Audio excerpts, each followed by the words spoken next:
নমস্কার সবাইকে। আমি মেনকা। আমার চ্যানেল হাতাখুন্তি কড়াইতে আপনাদের সবাইকে স্বাগত। আজ আমি রান্না করেছি একটা পুরনো দিনের হারিয়ে যাওয়া রান্না। আগে এটা মা ঠাকুমারা অনেক রান্না করতো। এখন হয়তো অনেকেই খাননি বা অনেকেই খেয়েছেন, কিন্তু এটা অনেক পুরনো দিনের একটা রান্না। তাই আমি আজকে সেই রান্নাটাই করেছি। তবে এখানটা আমি কিছু আমার মতে কিছু জিনিস অ্যাড করেছি। তাই সেগুলো আমি রান্না যেভাবে করেছি সেটাই আপনাদের করে দেখাচ্ছি। আজ আমি রান্না করেছি মুসুর ডালের পাতুরি।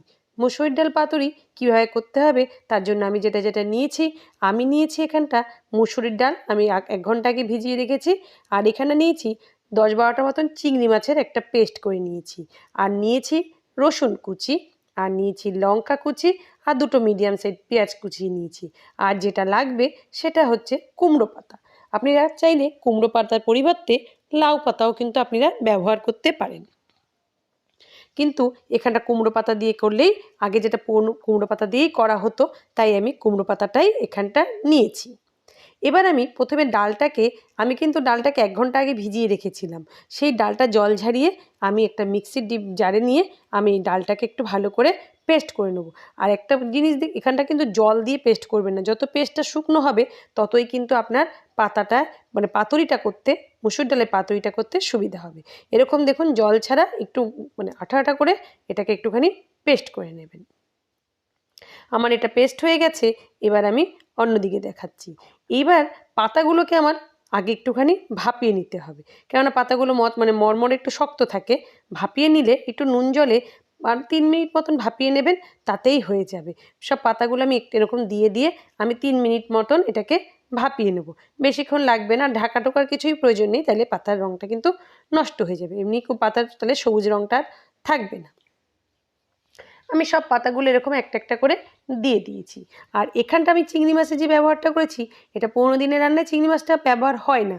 যেহেতু দেখলাম যে মুসুর ডাল কিন্তু এটা আমিষেই পড়ে, নিরামিষের দিন কিন্তু আমরা মুসুর ডালটা খাই না, তাই ভাবলাম চিংড়ি মাছটা দিলে এটা স্বাদ একটুখানি আর একটু বেড়েই যায়। আমি এটা যেখানটা খেয়েছি সেটা শুধু মুসুর ডালের পাতুরিই হতো, সেখানে চিংড়ি মাছ দিত না, কিন্তু আমি আমার স্বাদ অনুযায়ী আমি এখানে চিংড়ি মাছটা দিয়েছি। আর একটা কথা বলি, যেহেতু মুসুর ডাল আমিষ, তার জন্য একটু মাছও আমিষ, অসুবিধার কিছুই নেই। ব্যাস আমার এটা হয়ে গেছে। 3 মিনিট পর আমি এবার এটাকে একটা এরকম চিমটি দিয়ে পাতাগুলোকে আস্তে এরকম সব তুলে নেব। পাতাটা আমার একটু জল ঝারিয়ে আমি একটা প্লেটে সব পাতাটাকে এবার তুলে নিয়েছি। ওটা আস্তে আস্তে করবেন যাতে পাতাগুলো ছিঁড়ে না যায়। দেখুন পাতাগুলো এরকম সিদ্ধ হয়েছে।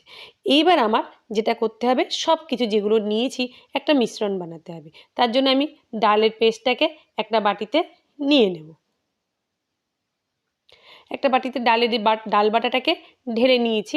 এবার এর মধ্যে যা কিছু আর কিছু থাকবে সেগুলো সব মেশাতে হবে। এটা খেতে খুবই ভালো লাগে। আর মাছ মাংস পাশে রেখে আপনি এটা দিয়ে কিন্তু ভাত খেয়ে নিতে পারবেন, এত ভালো হয় এটা খেতে। আর চিংড়ি মাছ বাটাটাও দিয়ে দিলাম। এর মধ্যে দিয়ে দেব পেঁয়াজ কুচি। এখানে কিন্তু চিংড়ি মাছ বাটা না দিলেও হয়, চিংড়ি মাছটা যেহেতু আমার ঘরে ছিল আমি একটু তাই দিয়ে নিয়েছি। লঙ্কা কুচিটাও দিয়েছি। ঝালটা টোটালটাই আপনারা আপনাদের মতন দিয়ে নেবেন। কম বেশি বাচ্চা থাকলে একটু কম বেশি করে নেবেন। এগুলো আমার দেওয়া হয়ে গেছে। এবার এর মধ্যে আমি কিছু স্বাদ মতন নুন দিলাম, আর দেবো হচ্ছে 1 চামচ মতন হলুদ গুঁড়ো দেবো, আর দেবো এখানটা আমি 1 চামচ মতন লঙ্কা গুঁড়োটাও দেবো। লঙ্কা গুঁড়ো দিলে রঙটা কিন্তু খুবই সুন্দর আসে। ব্যাস এটা আমার দেওয়া হয়ে গেছে। এবার আমি এটাকে ভালো করে একটুখানি মেখে নেব। ভালো করে এরকম পুরো ডাল, পেঁয়াজ, রসুন কুচি, চিংড়ি মাছের পেস্ট এটা ভালো করে মেখে নিতে হবে। ব্যাস এটা আমার মাখা হয়ে গেছে। এবার এটাকে আমি সাইডে রেখে দেবো। এবার আমার মুসুর ডালের পাতুরিটা যেটা করতে হবে, সবাই তো সাধারণত ভাবে কলা পাতাতেই পাতুরি হয়, কিন্তু এটা কিন্তু মুসুর ডালের পাতুরি, তাই এরকম কুমড়ো পাতায় আমি পাতুরিটা করেছি। এটা কুমড়ো পাতাতেই হয়, চাইলে আপনি লাউ পাতাতেও করতে পারেন, একান্তই যদি কুমড়ো পাতাটা না পান।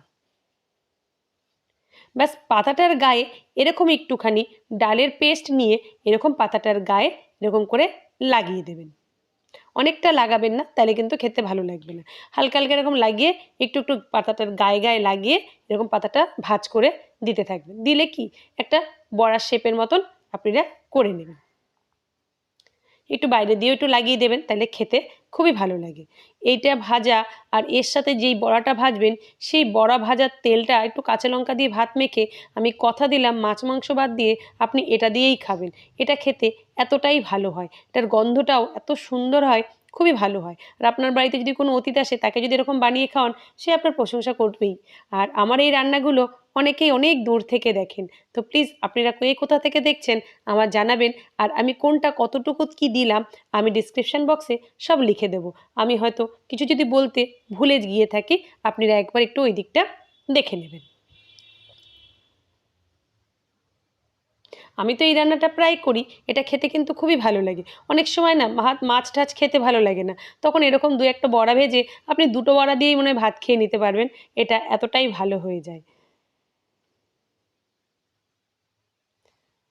আমি সব যে কটা আমি ভাজবো সব কটাকে এরকম করে আমি বড়ার শেপে মেখে মেখে রেখে দেবো। আপনারা এরকম করে রেখেও দিতে পারেন, যদি যে কটা লাগলো ভেজে নিলেন আর বাদ বাকিগুলো ফ্রিজে রেখে দেবেন। যখন ইচ্ছা আপনারা বের করে কিন্তু এরকম ভেজে খেতেই পারেন। গরম গরম এটা খেতে খুবই ভালো লাগে। আমার যে কটা লাগবে আমি তাই সে কটা একটু বানিয়ে নিলাম। আর আপনারা আপনাদের বাড়ির সদস্য অনুযায়ী কম বেশি যতটুকু লাগে বানিয়ে নেবেন। দেখুন আমি পাতার গায়েও উপর দিয়ে একটু এরকম করে লাগিয়ে দিয়েছি। এটা খেতে খুবই ভালো লাগে আর খুবই ভালোও হয়। আমার এই ভিডিওটা বা রান্নাটা আপনাদের কেমন লাগছে, আমার রান্নাগুলোও বা আপনাদের কেমন লাগে, প্লিজ আমাকে কমেন্টে অবশ্যই জানাবেন। আর যদি ভালো না লাগে সেটাও জানাবেন। আমি এরকম করে যে কটা আমার লাগবে আমি সব কটা বড়া তৈরি করে নিলাম। একবারে যে একবারেও আপনি সবকটা বানিয়ে রেখে দিতে পারেন, তাহলে যখন খুশি বা বাড়িতে যখন খাবেন তার আগে একটুখানি আগে এগুলো বানিয়ে রেখে দিলেন, যখন খাবেন একটু গরম গরম এটা একটুখানি ধিমে আঁচে ভেজে নেবেন মচমচে করে। এটা কিন্তু খুব আর ভাজতেও খুব একটা বেশি তেল লাগে না, তেলটাও খুব কম তেলেই কিন্তু এটা ভাজা হয়ে যায়। ব্যাস আমি এদিকে তেলটাও আমার গরম হয়ে গেছে, এইবার আমি মিডিয়াম আঁচে এটাকে গোল্ডেন ব্রাউন করে কিন্তু ভেজে নেব।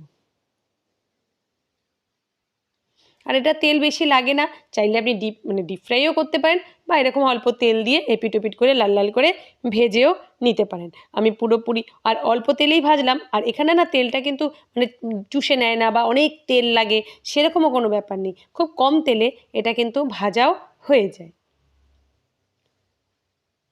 আমার এক পিঠটা এরকম আস্তে আস্তে ভাজা হয়ে গেছে, এবার আমি আস্তে আস্তে এটাকে এপিট ওপিট করে একটুখানি নাড়িয়ে চাড়িয়ে নেব। আর একবারে না খুব বাড়িয়ে ভাজবেন না, তাইলে কী হবে পাতাটা পুড়ে যাবে, ভিতরের ডালটা কিন্তু সেদ্ধ হবে না। আর ভিতরে ডাল পেঁয়াজ যেগুলো আছে সেগুলো কিন্তু সেদ্ধ হবে না। একটু ধিমে আছে একটু আস্তে আস্তে করে এটাকে ভেজে নেবেন, খুব একটা সময় লাগে না, খুব তাড়াতাড়ি হয়ে যায়। আপনার যদি এরকম বড়া তৈরি করা থাকে না, আপনি 5 মিনিট বা হাতে 5-7 মিনিট থাকলেই আপনি এরকম ভেজে পরিবেশন করতে পারবেন। এরকম দেখুন আস্তে আস্তে করে ধিমে আছে একটু লাল লাল করে ভেজে নেবেন।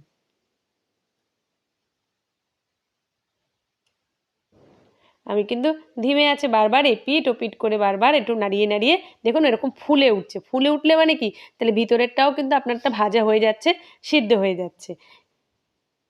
আমার এগুলো প্রায় ভাজা হয়ে গেছে, আরেকটু লাল লাল হয়ে গেলে দেখুন ঠিক ভাজাটা কেমন হয়েছে। আপনাদের একটু কাছ থেকে দেখাই ঠিক আমার এই ডালের পাতুরিটা ভাজাটা কেমন হয়েছে, আর বেশি তেলও টানে না। আমার ভাজাগুলো একদম প্রায় হয়ে গেছে, আমি এবার তুলে নেব।